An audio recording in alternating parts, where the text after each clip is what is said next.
আমাদের তো এই জ্বালানি সংকটটা তো ইন্টারনাল, এটা আমাদের নিজস্ব কোনো সংকট না, সেটা তো আপনারা নিশ্চয়ই জানেন। সেটা বৈশ্বিক যুদ্ধের কারণে এই সংকট হয়েছে। তো সংকট হলো আপনারা কম্পারেটিভলি ভারত, পাকিস্তান, নেপাল, বার্মা, চাইনা, এখানে যদি আপনি দেখেন এখনও পর্যন্ত ওনাদের তেলের এই দাম অনেক বেশি। এখনও কম্পারেটিভলি আমরা অনেক কম দামে আছি। সরকার বাধ্য হয়ে এই মানে তেলটা বৃদ্ধি করছে। এখন এখানে আপনারা দেখেছেন যে পেট্রোল পাম্পের লাইনের পর লাইন, হ্যাঁ, সেটা আমি ব্যক্তিগতভাবে মনে করি মানে লাইনটা তো আপনারা ইতিমধ্যে দেখেছেন। আমাদের মাননীয় মানে প্রধানমন্ত্রী যখন এটা 10 সদস্য বিশিষ্ট মানে সরকারি দল 5 বিরোধী দল 5 যখন করে দিচ্ছে, লাইন কিন্তু অনেকটা কমে গেছে। এই লাইনের পিছনে আমি কাজ করতে গিয়ে দেখেছি এখানে ম্যাক্সিমাম আপনার জামাত সমর্থিত এবং এই যারা শিবির করে, আমি ওনাদেরকে ছোটো করে বলতেছি না, মানে ওনার একটা দেখানোর জন্য মানে ওনাদের ইন্টারনাল রাজনীতি মানে তারা যেন তাদের করতে পারে সেটা দেখানোর জন্য তারা করছে। পাশাপাশি রাইডার আছে না, ওনাদের একটা জাম দেখা গেছে। তো এখন তো জাম নাই, এখন তো জাম চলে গেছে। এখন সরবরাহ বৃদ্ধি পাইছে। আপনারা এখনও তো আপনারা দেখছেন এখন কোনো পেট্রোল পাম্পে কোনো জাম নাই, কোনো জাম নাই এখন। তো এখন মনে করেন সরকার তো এটা সর্বোচ্চ প্রায়োরিটি এবং সর্বোচ্চ ভর্তুকি দিয়ে মানে আমাদের যেন জনগণের যেন কোনো কষ্ট না হয়। হ্যাঁ, তারপরেও এখানে একটা প্রশ্ন এসেছে এই যে তৈলের মূল্য বৃদ্ধির কারণে এই যে আমাদের যে মানে এটার একটা প্রভাব পড়েছে সেটা অস্বীকার করার কারণে আমাদের তো মাননীয় অর্থ পরিকল্পনা মন্ত্রী পরিষ্কার ভাষায় বলে দিয়েছেন যে সেটা আরও বাড়তে পারে। এবং সর্বশেষ আপনি সংসদে আমাদের এই মানে মাননীয় প্রধানমন্ত্রী এটা পরিষ্কার করে বলছে যে ওই চেয়ার ওনার জন্য সুখের চেয়ার নয়, এটা তক্ত একটা মানে আগুনের চেয়ার। হ্যাঁ, এবং এখন এটা কঠোর হইতে হবে।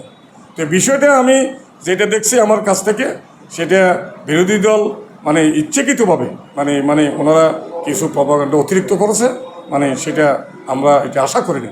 হ্যাঁ, এটা কারোর জন্য কাম্য না, কারণ এই দেশ তো ওনাদেরও আমাদেরও সবাই। হ্যাঁ, তেল এখানে পেট্রোল পাম্প যেগুলি আছে কিছু পেট্রোল পাম্প বন্ধ আছে। কী কারণে পেট্রোল পাম্প বন্ধ আছে সেটা তো আমি জানি না। যেমন অ্যাজ ফর এক্সাম্পল পদ্মা, মেঘনা, যমুনা 3টে তেল কোম্পানির আন্ডারে পেট্রোল পাম্প কিছু পেট্রোল পাম্প বন্ধ আছে, সেটা আমার কাছে স্পেসিফিক তথ্য আছে। তো সেগুলি মানে ওনারা কোম্পানি বা বিপিসি মাননীয় বিপিসির চেয়ারম্যান সাহেব একটা কমিটি করে দিলে কেন কী কারণে এগুলি বন্ধ আছে সেগুলি সচল করা দরকার।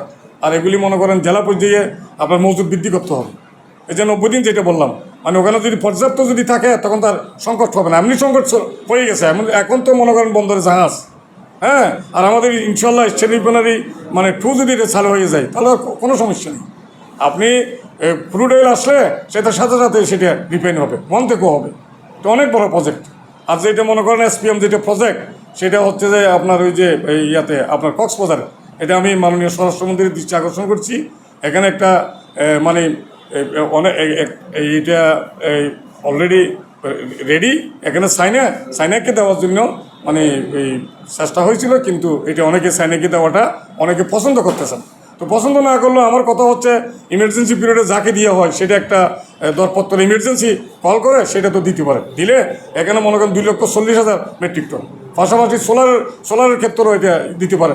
যেমন আপনি কুরুশকুল যে সৌরবিদ্যুৎ, অনেক আপনার সৌরবিদ্যুতের সেটা আপনারা যদি ফিজিক্যালি অনেক সাংবাদিক যে অনেক বড় প্রজেক্ট, এরকম প্রজেক্ট বিভিন্ন আমাদের দেশের বিভিন্ন জায়গায় করতে পারেন। ইনশাল্লাহ সরকার যে পলিসি নিছে এবং আশা করি এটা মানে উইথিন শর্ট টাইম সেটা সমাধান হয়েছে। আমি আপনার সাথে সেটা একমত না, সেটা সরকার আরও আগে বাড়ানো উচিত ছিল আমি ব্যক্তিগতভাবে মনে করি।